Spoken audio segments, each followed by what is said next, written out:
لیان کے بعد دوبارہ کسی بھی صورت بھی لوگ آپس میں بچے کر سکتے ہیں۔ طلاق کی عدت ہوتی ہے، عدت کے بعد عورت کا نکاح ہوتا ہے، اس کے بعد کوئی صورت ایسی بن سکتی ہے کہ دوبارہ اس کا واپس سے اپنے شوہر کے ساتھ رجوع ہو جائے۔ خلا کی صورت میں دوبارہ نکاح ہو سکتا ہے۔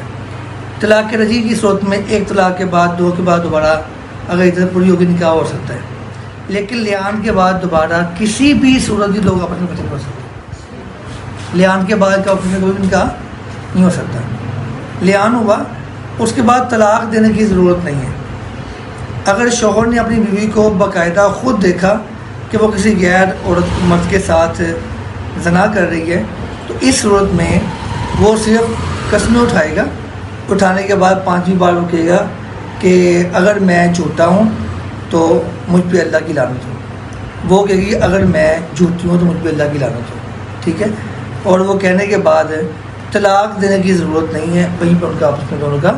علیحدگی ہو جائے گی۔ ایسے اپنی طلاقیں دی تھی غصے میں آ گئی، لیکن اس طلاق کی گلی بولی کوئی نہیں تھی کیونکہ وہ پہلے ہی الگ ہو گئے تھے۔ اسی لیے لیان کی صورت میں دوبارہ وہ آپس میں اکٹھے جا ہی نہیں سکتے، ان کے بھی بچے ہیں، جو معاملات ہیں سب ختم ہو گئے۔ اور اس کے بعد لیان کی صورت میں پیدا ہونے والا بچہ، اس کے بعد جو بچہ پیدا ہوگا وہ اللہ کے پیغمبر نے کیا کہا تھا،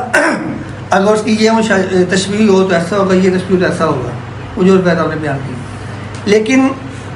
آج کل میں تو باقاعدہ ٹیسٹ ہو جاتے ہیں، ڈی این اے کروائیں اندازہ ہو جاتا ہے،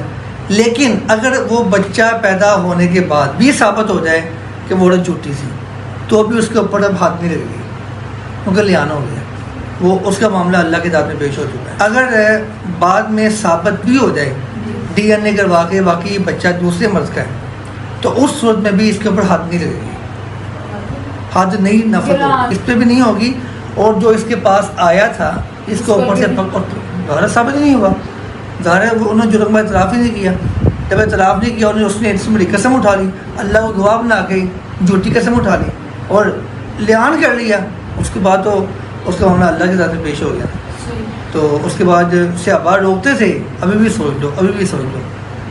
صحابہ کرام جب کوئی لیان کرتا اس کو روکتے 5ویں بار کہ ابھی بھی سوچ لو، رکو، بہت بڑی اللہ کی کتاب میں پکڑے جاؤ گے۔ اس عورت نے اس کا واقعہ آپ نے بیان کیا ہے، جی اس عورت نے پہلے رکی 5ویں بار میں، پھر فوری خیال ہے کہ میرے خاندان کی عزت خاص مل جائے گی، میں اپنے خاندان کی عزت کو بچا لوں، اس سے خاندان کی عزت کو بچا لیا، اپنے آپ کو ہلاک کر لیا۔ پہلا ہم نے جب کہا کہ اگر اس کا بچہ ایسا ایسا پیدا ہوگا تو یہ عورت واقعی زانی ہے، ٹھیک ہے۔ اچھا، اس حدیث سے ہمیں ایک چیز اور معلوم ہوتی ہے لیان سے کہ یہ جو معاملہ ہے ہم کسی کے بھی ظاہر کے مکلف ہیں، ہم ظاہر کے مکلف ہیں، ظاہر تو بس نے کہہ دیا، قسم اٹھا لی، اس کے بعد کوئی بندہ زبان نہیں کھول سکتا، چاہے 1000 بندہ وجہ خیار میں تو خود کہتے ہیں کہتے ہیں ایسی سی، لیکن اگر لیان ہوگا اس کے بعد کوئی بندہ زبان نہیں اٹھا سکتا، ٹھیک ہے، یہ زبان کھولنا اس کے بعد جائز نہیں ہے، وہ اگرچہ اس کی مستحق ہے یہ نہیں ہے۔ طلاق کی صورت میں ایسا تھا کہ اگر طلاق عورت مانگتی ہے تو حق مہر واپس کرتی ہے، لیان میں ایسا نہیں ہے، لیان میں نہ حق مہر ملتا ہے، نہ عورت کے اوپر جو اس نے خرچ کیا، جو اس کو سامان بنا کے دیا، جو کچھ بھی دیا نہ وہ ملتا ہے، صرف اس کی عزت محفوظ ہوتی ہے۔ اللہ کے پیغمبر سے ابھی نے کہا تھا کہ اب میں اپنی بیوی سے سارا سامان لے لوں واپس، فرمایا تم نے اس کے ساتھ وقت گزارا نا، تو تم نے اس کے ساتھ وقت گزارا ہے تنہائی والا، اس کے بدلے تم اس کو دے دو، تمہیں نہیں ملے گا۔